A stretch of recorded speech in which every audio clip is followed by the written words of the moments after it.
শ্ৰদ্ধাৰ ৰাইজ, কাইলৈ মই ভাৰতৰ মহামহিম ৰাষ্ট্ৰপতি ডাঙৰীয়ানী, সন্মানীয় প্ৰধানমন্ত্ৰী ডাঙৰীয়া, সন্মানীয় গৃহমন্ত্ৰী ডাঙৰীয়ালৈ পত্ৰ লিখি সুধিম যে অসমৰ মাননীয় মুখ্যমন্ত্ৰী হিমন্ত বিশ্ব শৰ্মা ডাঙৰীয়াৰ বিৰুদ্ধে দেশদ্ৰোহ বা ৰাষ্ট্ৰদ্ৰোহৰ গোচৰ ৰুজু হ'ব লাগে নে নালাগে।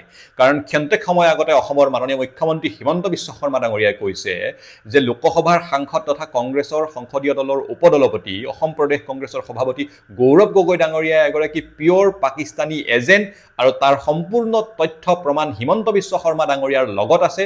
নিৰ্বাচনৰ কাৰণেহে তেখেতৰ ওপৰত কোনো ধৰণৰ একশ্যন লোৱা নাই, কাৰণ ললে ৰাইজে ভাবিব ৰাজনীতিৰ কাৰণে কৈছে। এনেধৰণৰ কথা হিমন্ত বিশ্ব শৰ্মা ডাঙৰীয়াই ক্ষন্তেক সময় আগতে কৈছে। লোকসভাৰ সাংসদ গৌৰৱ গগৈ ডাঙৰীয়া যদি এগৰাকী পিয়ৰ পাকিস্তানী এজেণ্ট, তেনেহ'লে তাতকে ঊৰ্ধত একো কথাই হ'ব নোৱাৰে। অনতিবিলম্বে তেখেতক এৰেষ্ট কৰিব লাগে। কিন্তু তেখেতক এৰেষ্ট নকৰি ইলেকশ্যনৰ কথা কৈ তাৰমানে দেশৰ সাৰ্বভৌমত্ব আৰু অখণ্ডতাতকে দেশৰ ছিকিউৰিটিতকে ইলেকশ্যনটো হিমন্ত বিশ্ব শৰ্মা ডাঙৰীয়াতকে ডাঙৰ হৈ গ'ল নেকি? আৰু যদি ভাবিছে দেশৰ ছভৰেনিটি, দেশৰ সাৰ্বভৌমত্ব, দেশৰ অখণ্ডতা, দেশৰ নিৰাপত্তাতকে হিমন্ত বিশ্ব শৰ্মা ডাঙৰীয়াৰ মুখ্যমন্ত্ৰী কেন্দ্ৰিক ইলেকশ্যনটো ডাঙৰ, তেনেহ'লে তাতকেতো আৰু ডাঙৰ অপৰাধ নায়েই। একেলগে গৌৰৱ গগৈ ডাঙৰীয়াৰ লগত হিমন্ত বিশ্ব শৰ্মা ডাঙৰীয়াৰ ওপৰতো একশ্যন হ'ব লাগে। কাৰণ গৌৰৱ গগৈ ডাঙৰীয়া হিমন্ত বিশ্ব শৰ্মা ডাঙৰীয়াই কোৱাৰ নিচিনা যদি পিয়ৰ পাকিস্তানী এজেণ্ট, তেনেহ'লে সেই পিয়ৰ পাকিস্তানী এজেণ্টজনক এৰেষ্ট নকৰাৰ কাৰণে আৰু এই কথাটো দেৰি কৰি থকাৰ কাৰণে হিমন্ত বিশ্ব শৰ্মা ডাঙৰীয়াৰ ওপৰতো একেধৰণৰ পদক্ষেপ ল'ব লাগে বুলি কাইলৈ মাননীয় গৃহমন্ত্ৰী ডাঙৰীয়া, মাননীয় প্ৰধানমন্ত্ৰী ডাঙৰীয়া আৰু দেশৰ মহামহিম ৰাষ্ট্ৰপতি ডাঙৰীয়ালৈ আমি পত্ৰ লিখিম বুলি ভাবিছোঁ। কাৰণ এইটোত কোনো ধৰণৰ কম্প্ৰমাইজ থাকিব নোৱাৰে। দেশৰ ছিকিউৰিটি, দেশৰ ছভৰেনিটিৰ লগত কোনেও কম্প্ৰমাইজ কৰিব নোৱাৰে। কোনো ধৰণৰ কথা দেশৰ নিৰাপত্তাতকৈ ঊৰ্ধত হ'ব নোৱাৰে।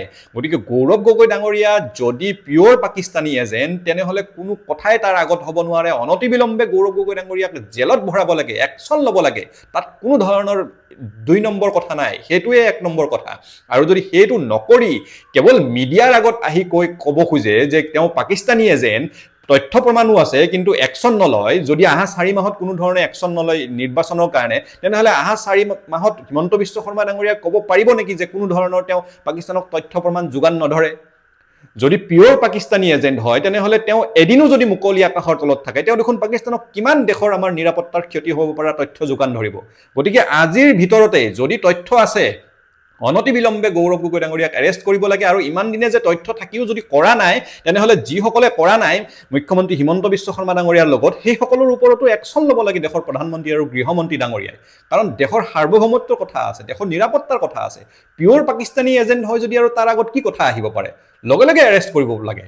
আৰু যদি এৰেষ্ট কৰা নাই, সেইটো ৰখি থৈ দিছে কিবা নিৰ্বাচনৰ কাৰণে, তেনেহ'লে সেইটোতো দেশৰ সাৰ্বভৌমত্ব আৰু অখণ্ডতাৰ লগত কম্প্ৰমাইজ কৰা কথা। গতিকে এইবোৰতো দেশদ্ৰোহ হয়, ৰাষ্ট্ৰদ্ৰোহ হয়। সেইকাৰণে আমি এই বিষয়টো লৈ কাইলৈ মহামহিম ৰাষ্ট্ৰপতি ডাঙৰীয়ালৈ, ভাৰতৰ সন্মানীয় প্ৰধানমন্ত্ৰী নৰেন্দ্ৰ মোদী ডাঙৰীয়ালৈ আৰু সন্মানীয় গৃহমন্ত্ৰী অমিত শ্বাহ ডাঙৰীয়ালৈ পত্ৰ লিখিম। ধন্যবাদ। জয় অসম।